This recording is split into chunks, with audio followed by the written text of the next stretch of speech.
So now, we must look to the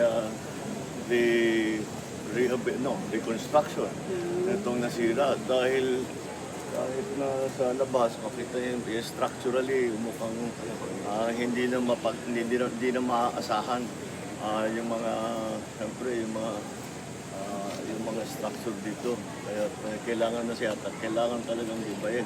Puti lang hindi inabot yung katabi na building na within 30 minutes naman yung ating mga bumbero within 30 minutes na wala na yung apoy, pero it happened on Sunday morning.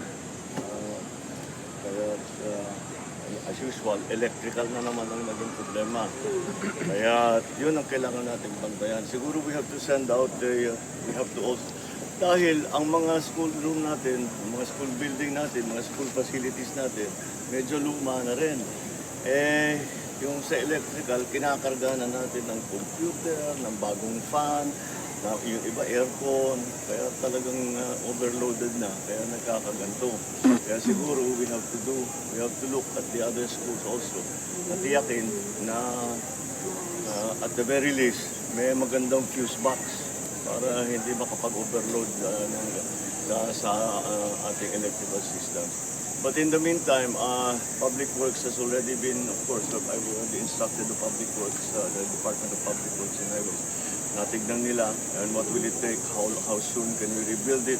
Ang plano yata, ito 2 stories, gagawin 4 stories, tapos mga ibang facilities na kailangan. So, in a way, it's an opportunity for us to upgrade the building.